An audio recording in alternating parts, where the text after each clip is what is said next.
Hi folks, welcome back to the Horde. It's about 2:45, October 8th, Tuesday, 66.2 degrees. This has been open long enough so that the real temperature is showing, and you could see the sun isn't on my batteries, and I got some cloudiness out there, so they're no longer fully charged. Yeah, well, actually that tree is got a little bit of a shadow. Anyhow, so what have I been up to today? I decided to take some advice from the crew and finish a project before I start a new project, and here it is. My stairs are done. There we go. So all installed, piece of cake. The first thing you do is when you look at the instructions and they say, you know, right here, 2 people required for proper and easy installation. Here, then you take the instructions and you go like that and you throw them away. The thing you really need to know is you need to figure out what the rough opening is, and in this case 54 by 22.5. There's your rough opening. So set up the rough opening, and there we are. Let me show you. So I put in a piece of Douglas Fir right there, and up on this side put in another piece of Douglas Fir. You can see it by the top of the stairs, and then so that gave me the opening. Then you put 2 strips across the front, which they actually show you here, taking about a 1/2 inch, 3/4 of an inch off of both sides of the opening, and then these things kind of hang in there, and that allows you to start the installation process.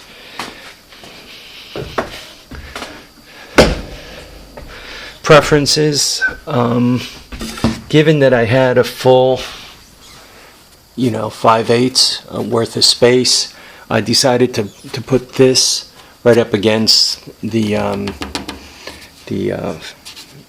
I guess what are these pre-made joists here? Trusses. I put this right up against the truss, and then I just put a piece of pine in here to fill the gap.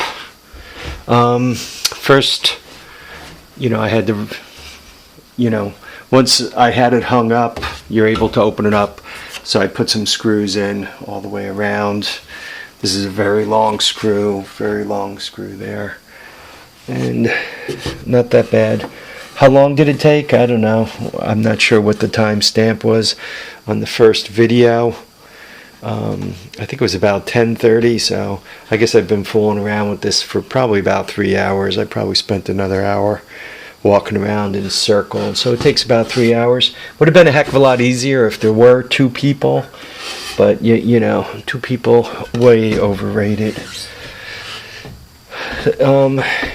In that respect, I do understand. A lot of us from YouTube seem to prefer to work alone. I know typically when I see Musty One working, he's working by himself. I mean, Volkswagen, Darren, he may have his son help him a bit, but generally speaking, he works by himself. Wild-Eyed Northern Boy, Peppercat Keith, and even Fearless Front and his other buddy there with their off-road tractors, or riding lawnmowers, whatever the heck you want to call them. You even typically see those guys are typically more or less working on their own. I don't know why, I just kind of prefer it that way. Look at this. The sun comes around, and my batteries are back to charged. Probably that's why I don't get much done. I keep looking at my solar charger to see how well it's keeping up. Okay, now that this is done, I have easy access to the attic, to the loft. I mean, literally this quick. you're upstairs. And once you're upstairs, not only could I easily put things there, like these lights and heater, toolboxes, extension cords I don't need and stuff like that, but I can easily put plastic or seats or anything else up here that I just really don't need to be in my way, right? That I don't need to look at the moment. One of the bad things about storing things up there, it's not that big a deal during the winter because it's relatively cool, but during the summer it probably, even with the ventilation and so forth, it probably goes up over 120, 130 degrees. And even though plastic is theoretically permanently in this shape, I think you'd be surprised that if you heat it up that much, how quickly it'll take a new shape. It'll actually begin to sag, and it won't happen the first day or two it's exposed to 90 degrees. But if you leave it up there for the entire summer, next thing you know, you'll go to put it on a bike, or you'll pick up a seat, and the plastic won't be the shape you think it should be. And when you sit down on the seat, all the chemicals that make the seat cover elastic, the elastifiers or whatever they call them, they'll all be evaporated. So you'll sit down on the seat and it'll crack. It'll just get a split, cracks in it. It just won't hold up. All right, so I got this done, and quite honestly, it's one of those things that you do and it kind of makes you feel some pain.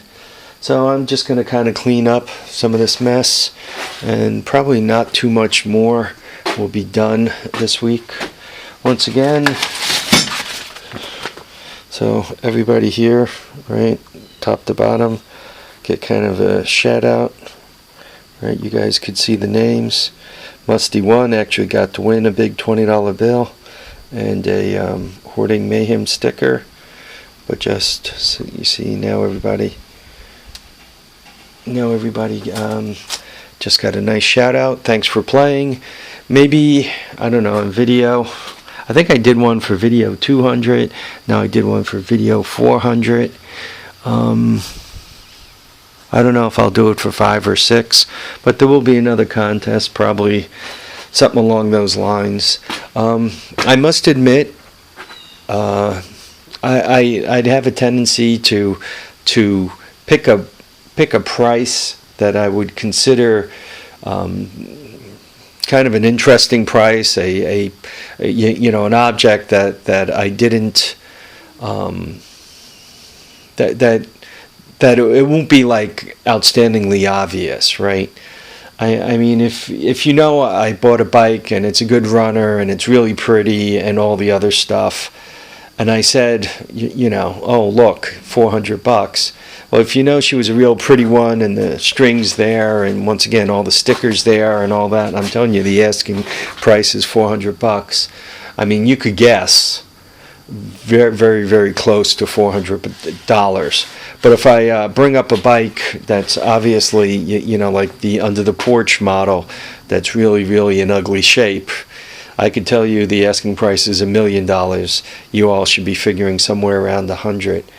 But this particular bike, I thought it was interesting because it was kind of mostly there, but not quite all the way there. So it kind of makes what is she worth a little bit more interesting. No matter what, when you twist it and turn it, typically if a bike starts, runs, moves, or has a really, really good potential to start, run, move for a Honda 3-wheeler, you're going to really have a tough time, especially like for a 200S. You're going to have a tough time getting it for much, much less than $300. I have, but they're a little bit rare.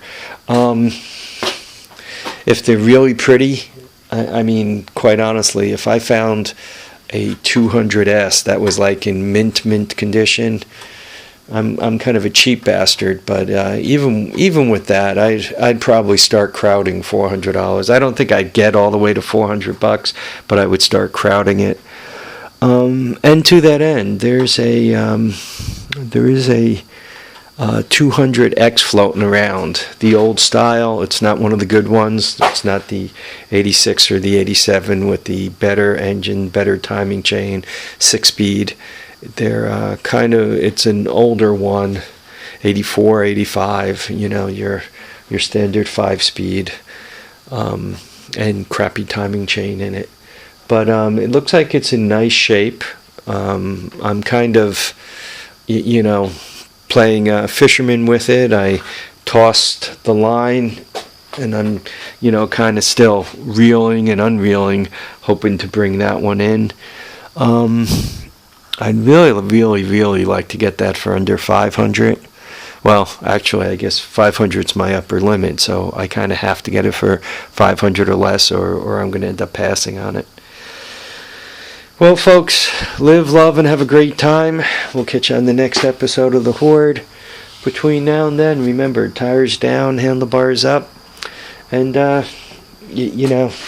sometimes you got to actually stop and finish some of your projects. Even though newer, more interesting ones are always out there to play with. Guys, thanks for watching. Thanks for subscribing. And that goes for my new subscribers and my old subscribers. I like the ones that stick with me. Thanks for watching, and thanks for commenting. Please keep the comments coming. And Musty One, you won. Send me an address, and I'll send you a 20. Or you can, if you're swinging by real soon, you can swing by and pick it up. But I just as soon mail it to you before we both forget. Thanks, folks.